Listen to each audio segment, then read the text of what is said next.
ಇನ್ಫೋಸ್ಟ್ರೀಮ್ YouTube ಚಾನಲ್ಗೆ ಎಲ್ಲರಿಗೂ ಸ್ವಾಗತ. ಈ ವಿಡಿಯೋದಲ್ಲಿ ನಾವು ಸಿಂಪಲಿ ಸಪೋರ್ಟೆಡ್ ಬೀಮ್ ಬಗ್ಗೆ ಡಿಸ್ಕಸ್ ಮಾಡ್ತಾ ಹೋಗೋಣ. So full mechanics play list link ಅನ್ನು ಡಿಸ್ಕ್ರಿಪ್ಷನ್ ಅಲ್ಲಿ ಕೊಟ್ಟಿರ್ತೀನಿ. ಪ್ರತಿ ಒಂದು ಕಾನ್ಸೆಪ್ಟ್ ಇಂದು ಎರಡೆರಡು ವಿಡಿಯೋ ಇದೆ. ಸೊ ಆ ಎರಡೆರಡು ವಿಡಿಯೋ ನೋಡಿದ್ರೆ ನೀವು ಯಾವುದೇ ರೀತಿ ಪ್ರಾಬ್ಲಮ್ ಬಂದ್ರೂ ಕೂಡ ಫೈನಲ್ ಎಕ್ಸಾಮ್ ಅಲ್ಲಿ ಆರಾಮಾಗಿ ಸಾಲ್ವ್ ಮಾಡಬಹುದು. ಈಗ ಸೊ ಸಿಂಪ್ಲಿ ಸಪೋರ್ಟೆಡ್ ಬೀಮ್ ಅಲ್ಲಿ ಫಸ್ಟ್ ಕ್ವಶನ್ ಏನು, find the support reactions of the simply supported beam shown. So beam ಎಲ್ಲೆಲ್ಲಿದೆ, ಇಲ್ಲಿ ಇಲ್ಲಿ. ಸೊ ನಾವೇನ್ ಮಾಡೋಣ, ನೇಮ್ ಮಾಡೋಣ. ಇದು beam A, beam E, beam B.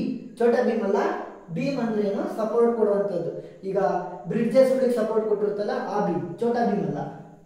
First ಇದನ್ನ 4 ಸ್ಟೆಪ್ ಅಲ್ಲಿ ಆರಾಮಾಗಿ ಸಾಲ್ವ್ ಮಾಡೋದು. ಫಸ್ಟ್ ಸ್ಟೆಪ್ ಏನು, draw free body diagram. Draw free body diagram. Free body diagram ಮಾಡೋದಕ್ಕೆ ಏನ್ ಮಾಡಬೇಕು, ಈ ಬೀಮ್ಗಳನ್ನ ಕಿತ್ತಾಕ್ಬೇಕು. ಹೇಗೆ ಕಿತ್ತಾಕ್ತೀನಿ, ರಿಯಾಕ್ಷನ್ಸ್ ನ ಕೊಡುವ ಮುಖಾಂತರ ಕಿತ್ತಾಕ್ತೀನಿ. ಸೊ ಇದೊಂದು ಬೀಮ್ ಅಂತ ಅನ್ಕೊಳ್ಳಿ, ಯಾವುದು ಇದು ಕೋಲು ಕಡ್ಡಿ ಅಂತ ಅನ್ಕೊಳ್ಳಿ. ಸೊ ಅದಕ್ಕೆ ರಿಯಾಕ್ಷನ್ಸ್ ಹೇಗಿರುತ್ತೆ, ಅದರ ಕಡೆ ರಿಯಾಕ್ಷನ್ಸ್ ಇರುತ್ತೆ. So reaction of A, reaction of B. ಅವ್ರೇನ್ ಹೇಳಿರೋದು, ರಿಯಾಕ್ಷನ್ಸ್ ನ ಕಂಡುಹಿಡಿಯಿರಿ. ರಿಯಾಕ್ಷನ್ ಎ, ರಿಯಾಕ್ಷನ್ ಬಿ, ಇವೆರಡು ವ್ಯಾಲ್ಯೂ ಕಂಡುಹಿಡಿದ್ರೆ ಮುಗೀತು. ಈಗ ಇಲ್ಲಿ ಕಾಯಿಲ್ ರೀತಿ ಇದೆಯಲ್ಲ, ಸ್ಪ್ರಿಂಗ್ ರೀತಿ, ಅದನ್ನ ಏನಂತ ಕರಿತೀವಿ ನಾವು, UDL ಅಂತ ಕರಿತೀವಿ. UDL ಅಂತ ಅಂದ್ರೇನು, uniformly distributed load. Uniformly distributed load.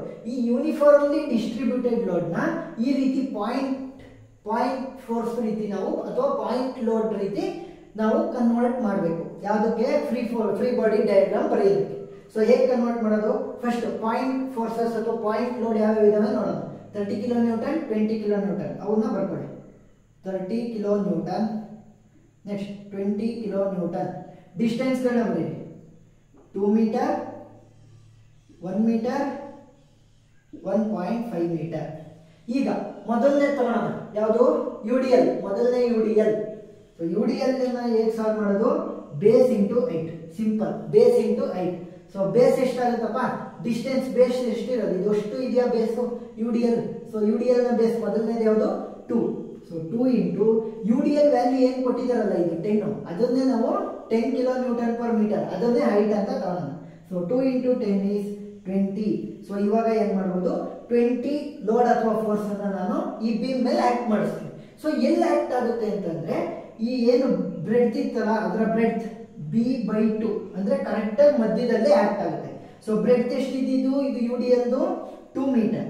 So 2 divided by 2 ಅಂತಂದ್ರೆ 1 ಮೀಟರ್.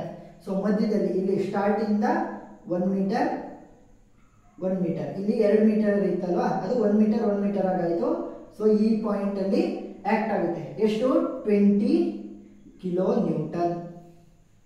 ನೆಕ್ಸ್ಟ್ ಇನ್ನೊಂದು UDL ನ ಕೊಟ್ಟಿದ್ದಾರೆ. ಸೊ ಇನ್ನೊಂದು UDL ನ ವ್ಯಾಲ್ಯೂ ಏನು, 15 ಕಿಲೋ ನ್ಯೂಟನ್. ಬೇಸ್ ಎಷ್ಟು, 1.5. ಸೊ 1.5 ಇಂಟು 15, 1.5 ಇಂಟು 15 ಎಷ್ಟಾಗುತ್ತೆ, 22.5. 22.5. ಈ 22.5 ಎಲ್ಲ ಆಕ್ಟ್ ಆಗುತ್ತೆ, ಅದರ UDL ನ ಬೇಸಿನ ಮಧ್ಯದಲ್ಲಿ. ಸೊ ಬೇಸ್ ಎಷ್ಟಿರೋದು, 1.5. So 1.5 divided by 2, 1.5 divided by 2 which is equal to 0.75. So ಇಲ್ಲಿಂದ 0.75 ಮತ್ತೆ 0.75 ಇವೆರಡರ ಮಧ್ಯ ಆಕ್ಟ್ ಆಗುತ್ತೆ. ಎಷ್ಟು, 22.5 ಕಿಲೋ ನ್ಯೂಟನ್. ಮೊದಲನೇ ಸ್ಟೆಪ್ ಮುಗಿತು. ಏನ್ ಮಾಡಿದ್ವಿ, ಫ್ರೀ ಬಾಡಿ ಡಯಾಗ್ರಾಮ್ ನ ಬರೆದ್ವಿ. ನೆಕ್ಸ್ಟ್ ಈಕ್ವಿಲಿಬ್ರಿಯಮ್ದು 3 ಕಂಡೀಷನ್ಗಳು ಬರ್ತವೆ. ಈಕ್ವಿಲಿಬ್ರಿಯಮ್ದು 3 ಕಂಡೀಷನ್, ಅವನ್ನ ಸ್ಯಾಟಿಸ್ಫೈ ಮಾಡಬೇಕು. ಏನಕ್ಕೆ, ಈ RA ಮತ್ತೆ RB, ರಿಯಾಕ್ಷನ್ ಅಟ್ A ಮತ್ತೆ ರಿಯಾಕ್ಷನ್ ಅಟ್ B ನ ಕಂಡುಹಿಡಿಯೋದಕ್ಕೆ. ಆ 3 ಕಂಡೀಷನ್ ಏನು, summation of f of x is equal to 0, summation of f of y is equal to 0, summation of movement from A point. ನಾವು point A ಅಂತ consider ಮಾಡೋಣ, ನೀವು point B ಅಂತ ನಾವು consider ಮಾಡಬಹುದು. ಯಾಕೆ, ರಿಯಾಕ್ಷನ್ಸ್ ಎಲ್ಲಾಗ್ತಿರೋದು ಅದನ್ನೇ ತಗೋಬೇಕು, ಮಧ್ಯದ ಯಾವ್ದನ್ನು ತಗೋಬಾರ್ದು.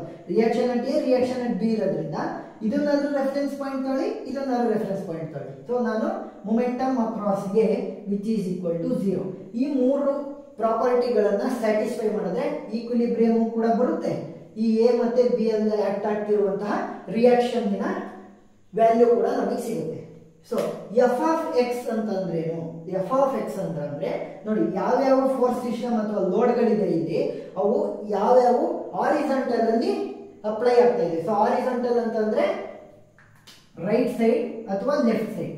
ರೈಟ್ ಸೈಡ್ ಏನಾದ್ರೂ ಆಕ್ಟ್ ಆಗ್ತಿದ್ರೆ ಪಾಸಿಟಿವ್, ಲೆಫ್ಟ್ ಸೈಡ್ ಆಕ್ಟ್ ಆಗ್ತಿದ್ರೆ ನೆಗೆಟಿವ್ ಅಂತ ತಗೋಬೇಕು. ಆದ್ರೆ ನೋಡಿ, ಒಂದು ಮೇಲೆ ಹೋಗ್ತಾ ಇದೆ, ಕೆಳಗೆ ಕೆಳಗೆ ಕೆಳಗೆ ಕೆಳಗೆ ಮೇಲೆ, ಯಾವ ಕೂಡ ಬಲಗಡೆ ಅಥವಾ ಎಡಗಡೆ ಹೋಗ್ತಾ ಇಲ್ಲ ಫೋರ್ಸ್ ಸಿಸ್ಟಮ್. ಸೊ ಏನಾಗುತ್ತೆ, F of X is equal to 0 ಆಯ್ತು, ನಾವೇನೋ ಸಾಲ್ವ್ ಮಾಡೋದೇ ಬೇಡ. Next F of Y is equal to 0 ನ ಕನ್ಸಿಡರ್ ಮಾಡೋಣ. Summation of F of Y is equal to 0. So ಇದಕ್ಕೆ ವ್ಯಾಲ್ಯೂ ಸಿಗುತ್ತೆ. ಏನಕ್ಕೆ ಅಂತಂದ್ರೆ, ಇದು ಎಫ್ ಆಫ್ ವೈ ಅಂದ್ರೆ ವರ್ಟಿಕಲ್ ಫೋರ್ಸಸ್, ಮೇಲ್ಗಡೆ ಹೋಗ್ತಿದ್ರೆ ಪಾಸಿಟಿವ್, ಕೆಳಗಡೆ ಹೋಗ್ತಿದ್ರೆ ನೆಗೆಟಿವ್. ಸೊ ಇವಾಗ ಕನ್ಸಿಡರ್ ಮಾಡ್ತಾ ಬನ್ನಿ. ಆರ್ ಎ ಫಸ್ಟ್ನೇದು ರಿಯಾಕ್ಷನ್ ಅಟ್ ಎ ಎಲ್ಲಿ ಹೋಗ್ತಾ ಇದೆ, ಮೇಲ್ಗಡೆ ಹೋಗ್ತಾ ಇದೆ. ನೋಡಿ ಯಾರೋ ಮೇಲ್ಗಡೆ ಹೋಗ್ತಾ ಇದೆ. ಸೊ ಮೇಲ್ಗಡೆ ಹೋಗ್ತಾ ಇದ್ರೆ ಪ್ಲಸ್ ಆಗಿ ತಗೋಬೇಕು. So 0 is equal to F of summation of F of Y is equal to 0 ಅಲ್ಲ. ಸೊ 0 ಇಲ್ಲಿ ಬರೀಬೇಕು, which is equal to reaction at A ಮೇಲೆ ಹೋಗ್ತಾ ಇದೆ. So R A. ನೆಕ್ಸ್ಟ್ ಯಾವುದು, 20 ಕಿಲೋ ನ್ಯೂಟನ್ ಕೆಳಗಡೆ ಬರ್ತಾ ಇದೆ. ಸೊ ಏನ್ ಮಾಡಬೇಕು, ಮೈನಸ್ 20 ಕಿಲೋ ನ್ಯೂಟನ್ ಆಮೇಲೆ ತಗೊಳ್ಳೋಣ. ಸೊ ಹೆಂಗಿದ್ರು ಎಫ್ ಆಫ್ ಐ ಅಲ್ವಾ, ಎಲ್ಲದೂ ಕೂಡ ಕಿಲೋ ನ್ಯೂಟನ್ ಅಲ್ಲಿ ಇರೋದ್ರಿಂದ ಫೈನಲ್ ವ್ಯಾಲ್ಯೂ ಕೂಡ ಕಿಲೋ ನ್ಯೂಟನ್ ಅಲ್ಲೇ ಬರುತ್ತೆ. ನೆಕ್ಸ್ಟ್ 30 ಕಿಲೋ ನ್ಯೂಟನ್ ಕೆಳಗಡೆ ಹೋಗ್ತಾ ಇದೆ. So minus 30. ಕೇವಲ ಫೋರ್ಸ್ ಗಳನ್ನ ಮಾತ್ರ ಬರೀರಿ, ಮೂಮೆಂಟ್ ಅಲ್ಲಿ ಡಿಸ್ಟೆನ್ಸ್ ನ ಮಲ್ಟಿಪ್ಲೈ ಮಾಡಬೇಕು. ಫೋರ್ಸ್ ಬರಿಬೇಕಾದ್ರೆ ಕೇವಲ ಫೋರ್ಸ್ ಮಾತ್ರ ಇರಬೇಕು. 30 ಕಿಲೋ ನ್ಯೂಟನ್ ಆಯ್ತು. 20 ಕಿಲೋ ನ್ಯೂಟನ್ ಯಾವ ಕಡೆ, ಕೆಳಗಡೆ ಹೋಗ್ತಾ ಇದೆ. ನೋಡಿ ಯಾರು, ಮೈನಸ್ 20. ನೆಕ್ಸ್ಟ್ 22.5 ಕೂಡ ಕೆಳಗಡೆ ಹೋಗ್ತಾ ಇದೆ, ಮೈನಸ್ 22.5. ರಿಯಾಕ್ಷನ್ ಅಟ್ ಬಿ ಏನಾಗ್ತಾ ಇದೆ, ಮೇಲ್ಗಡೆ ಹೋಗ್ತಾ ಇದೆ. So plus B. So plus B ಅಲ್ಲ, ರಿಯಾಕ್ಷನ್ ಅಟ್ ಬಿ. ಈಗ ಈ ವ್ಯಾಲ್ಯೂನ ಸಾಲ್ವ್ ಮಾಡಿ.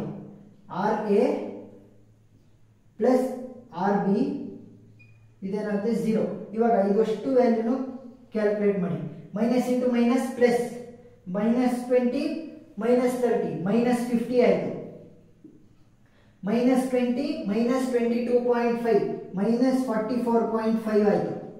ಇವಾಗ ಮೈನಸ್ 50 ಮೈನಸ್ 44.5. ಸೊ ಎಷ್ಟಾಗುತ್ತೆ, 94.5 ಆಗುತ್ತೆ. Minus into minus plus, greater sign minus. So 94.5. ಈ ಮೈನಸ್ ಇದ್ದಿದ್ದು ಈ ಕಡೆ ಶಿಫ್ಟ್ ಆದ್ರೆ, ಎಲ್ಲ ಎಲ್ ಸಿ ಎಂ ಈ ಕಡೆ ಶಿಫ್ಟ್ ಆದ್ರೆ ಏನಾಗುತ್ತೆ, 94.5. ಮೈನಸ್ ಇದ್ದಿದ್ದು ಪ್ಲಸ್ ಆಯ್ತು. 94.5 is equal to reaction at A plus reaction at B. ಇವಾಗ ನಮಗೆ ರಿಯಾಕ್ಷನ್ ಅಟ್ ಎ ಮತ್ತೆ ರಿಯಾಕ್ಷನ್ ಅಟ್ ಬಿ ಇದು ವ್ಯಾಲ್ಯೂ ಗೊತ್ತಿಲ್ಲ ಇನ್ನು. ಸೊ ಏನ್ ಮಾಡ್ತೀನಿ, ಇದನ್ನ ಈಕ್ವೇಶನ್ 1 ಅಂತ ತಗೋತೀನಿ. ಈಗ summation of F of Y is equal to 0 ಮಾಡಿದಾಗ ನಮಗೆ ಏನು ಈಕ್ವೇಶನ್ ಸಿಕ್ತು, 94.5 which is equal to reaction at A plus reaction at B. ಈ ವ್ಯಾಲ್ಯೂ ಸಿಕ್ತು. Momentum at the point A. So point A ನ ರೆಫರೆನ್ಸ್ ಅಂದ್ರೆ ಈ ಪಾಯಿಂಟ್ ಅನ್ನ ತಗೊಳ್ತಾ ಇದ್ದೀನಿ ಅಂತ ಅನ್ಕೊಳ್ಳಿ. ಸೊ ಏನ್ ಮಾಡಬೇಕು, ಕ್ಲಾಕ್ ವೈಸ್ ರೊಟೇಷನ್ ಇದ್ರೆ ಪಾಸಿಟಿವ್ ಅಂತ ತಗೊಳ್ಳೋಣ. Clock wise rotation. So clockwise ಅಂದ್ರೆ ಏನು, ಈ ರೀತಿ. ಸೊ ಕ್ಲಾಕ್ ವೈಸ್ ರೊಟೇಷನ್ ಇದ್ರೆ positive, aunty clock wise rotation ಇದ್ರೆ ನೆಗೆಟಿವ್. ಈಗ ರಿಯಾಕ್ಷನ್ ಅಟ್ ಎ ಈ ಪಾಯಿಂಟ್ ನ ರೆಫರೆನ್ಸ್ ಆಗಿ ತಗೋಬೇಕು. ಸೊ ಬೆರಳನ್ನ ಇಡಿ. ಈ ರಿಯಾಕ್ಷನ್ ಅಟ್ ಎ ಏನಾಗ್ತಾ ಇದೆ, ಮೇಲೆ ಹೋಗ್ತಾ ಇದೆ. ಸೊ ಮೇಲೆ ಹೋಗ್ತಾ ಇದೆ. So 0 which is equal to reaction at A ಎಲ್ಲಿ ಹೋಗ್ತಾ ಇದೆ, ಮೇಲೆ ಅಂತ ಅಂದ್ರೆ ಮೈನಸ್. ನೋಡಿ ಏನಿಲ್ಲಪ್ಪ, ನಿಮಗೆ clockwise anticlockwise ಗೊತ್ತಾಗದೇ ಇದ್ರೆ ಕೇವಲ ಇಲ್ಲಿ ಇರುವಂತ ಫೋರ್ಸ್ಗಳು ಯಾವ್ಯಾವು, ಕೇವಲ ಇಲ್ಲಿ ಇರುವಂತದ್ದು ವರ್ಟಿಕಲ್ ಫೋರ್ಸಸ್ ಗಳಿವೆ. ಸೊ ಹಾರಿಜಾಂಟಲ್ ಫೋರ್ಸ್ ನ ಹೇಳ್ಕೊಡ್ತೀನಿ ನೋಡಿ. ಬಲಗಡೆ ಹೋದ್ರೆ ಪಾಸಿಟಿವ್, ಎಡಗಡೆ ಹೋದ್ರೆ ನೆಗೆಟಿವ್, ಮೇಲ್ಗಡೆ ಹೋದ್ರೆ ಪಾಸಿಟಿವ್, ಕೆಳಗಡೆ ಹೋದ್ರೆ ನೆಗೆಟಿವ್. ಇಷ್ಟೇ ಸಿಂಪಲ್. ಆರ್ ಎ ಎಲ್ಲಿ ಹೋಗ್ತಾ ಇರೋದು, ಮೇಲೆ. ನೆಕ್ಸ್ಟ್ ಆರ್ ಎ ಇಂದ ಪಾಯಿಂಟ್ ಎ ಇಲ್ಲೇ ಇದೆ ಅಲ್ವಾ. ಸೊ ಪಾಯಿಂಟ್ ಎ ಇಂದ ಆರ್ ಎಗೆ ಇರುವಂತ ಡಿಸ್ಟೆನ್ಸ್ ಎಷ್ಟು, 0. ಸೊ ಇಂಟು 0 ಮಾಡಬೇಕು. ಸೊ ಇದು ಅಷ್ಟು ವ್ಯಾಲ್ಯೂ ಏನಾಗುತ್ತೆ, 0 ಆಗುತ್ತೆ. ಸೊ ಅದಕ್ಕೆ ಅಷ್ಟು ಜನ ಅದನ್ನು ಬರೆಯೋದೇ ಇಲ್ಲ. ನಾನು ಅದಕ್ಕೆ 0 ಏನಕ್ಕಾಯ್ತು ಅಂತ ನಾನು ಹೇಳಿದೆ ಅಷ್ಟೇ. ಈಗ ನೆಕ್ಸ್ಟ್ ಯಾವ್ದಪ್ಪ force, 20 kilo newton. So 20 kilo Newton ಏನಾಗ್ತಾ ಇದೆ, ಕೆಳಗಡೆ ಬರ್ತಿದೆ. ಕೆಳಗಡೆ ಬರ್ತಿದ್ರೆ ಮೈನಸ್ 20 ಕಿಲೋ ನ್ಯೂಟನ್ ಇಂಟು ಅದರ ಡಿಸ್ಟೆನ್ಸ್, ಪಾಯಿಂಟ್ ಎ ಇಂದ ಇರುವಂತ ಡಿಸ್ಟೆನ್ಸ್ ಎಷ್ಟು, 1 ಮೀಟರ್. So into 1. ನೆಕ್ಸ್ಟ್ ಯಾವ ಫೋರ್ಸು, 30 ಕಿಲೋ ನ್ಯೂಟನ್ ಎಲ್ಲಿ ಹೋಗ್ತಾ ಇದೆ, ಕೆಳಗಡೆ. ಸೊ ಕೆಳಗಡೆ ಅಂದ್ರೆ minus 30 kilo Newton into distance ಎಷ್ಟು ಪಾಯಿಂಟ್ ಎ ಇಂದ 1 ಮೀಟರ್ ಪ್ಲಸ್ 1 ಮೀಟರ್ ಅಂದ್ರೆ 2 ಮೀಟರ್.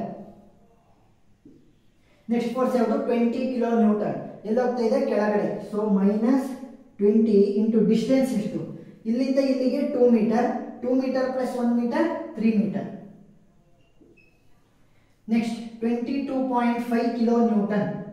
ಸೊ ಎಲ್ಲಿ ಹೋಗ್ತಾ ಇರೋದು ಕೆಳಗಡೆ ಹೋಗ್ತಾ ಇದೆ. ಸೊ ಏನ್ ಮಾಡಬೇಕು ಮೈನಸ್ 22.5 ಇಂಟು ಡಿಸ್ಟೆನ್ಸ್ ಎಷ್ಟು 2 metre plus 1 metre is 3 metre, 3 metre plus 0.7 3.75 metre.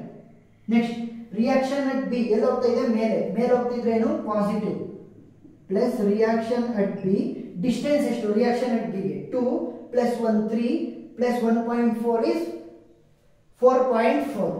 So into 4.4 ಇವಾಗ ವ್ಯಾಲ್ಯೂ ಸಿಗ್ತಾ ಹೋಗುತ್ತೆ 0 which is equal to minus reaction at A into 0 ಏನಾಗುತ್ತೆ ಇವಷ್ಟು ಕೂಡ 0 ಆಗುತ್ತೆ. ಮತ್ತೇನೇನು ಬರಿಬೇಡಿ.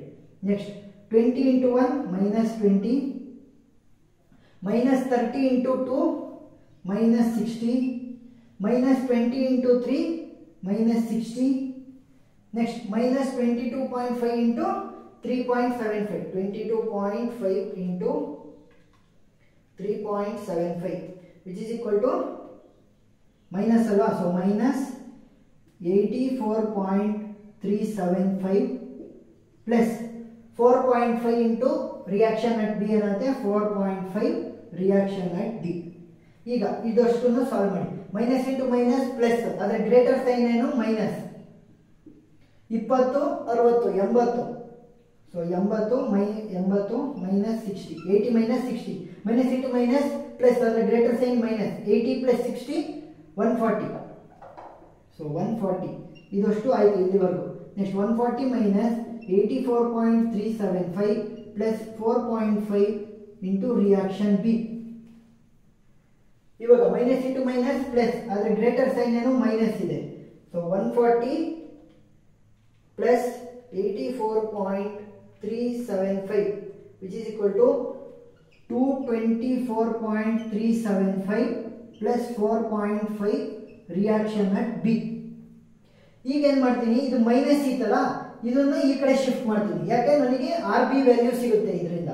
ಸೊ ಆರ್ ಬಿ ವ್ಯಾಲ್ಯೂ ಸಿಗೋದ್ರಿಂದ ಇದನ್ನ ಈ ಕಡೆ ಶಿಫ್ಟ್ ಮಾಡಿದ್ರೆ ಏನಾಗುತ್ತೆ 224.375 which is equal to 4.5 RB. 4.5 multiplication ಇದೆ. ಸೊ ಏನಾಗುತ್ತೆ ಈ ಕಡೆ ಕಳಿಸಿದ್ರೆ ಕೆಳಗಡೆ ಬರುತ್ತೆ. ಸೊ 4.5 ಇವಾಗ ನನಗೆ ಆರ್ ಬಿ ವ್ಯಾಲ್ಯೂ ಸಿಗುತ್ತೆ 224.375 divided by 4.5. So R B value ಸಿಕ್ತು ನನಗೆ. ಆರ್ ಬಿ ವ್ಯಾಲ್ಯೂ ಸಿಕ್ತು. ಸೊ ಆರ್ ಬಿ ವ್ಯಾಲ್ಯೂ ಏನು 49.86 49.86. ಈಗ ನೋಡಿ ಆರ್ ಬಿ ವ್ಯಾಲ್ಯೂ ಸಿಕ್ತು. ಆರ್ ಎ ವ್ಯಾಲ್ಯೂ ನಾವು ಆರಾಮಾಗಿ ಕಂಡುಹಿಡಿಬಹುದು. ಅವ್ರು ಏನ್ ಹೇಳಿದ್ರು ರಿಯಾಕ್ಷನ್ ಅಟ್ ಎ ಬಿ ನ ಕಂಡುಹಿಡಿಯಕ್ಕೆ ಹೇಳಿದ್ರು. ರಿಯಾಕ್ಷನ್ ಅಟ್ ಬಿ ವ್ಯಾಲ್ಯೂ ಗೊತ್ತಿದೆ. ಇಲ್ಲಿ ಸಬ್ಸ್ಟಿಟ್ಯೂಟ್ ಮಾಡಿದ್ರೆ ಏನಾಗುತ್ತೆ ರಿಯಾಕ್ಷನ್ ಅಟ್ ಎ ವ್ಯಾಲ್ಯೂ ಸಿಗುತ್ತೆ. ಈಗ 94.5 which is equal to reaction at A plus reaction at B value ಏನು 49.86.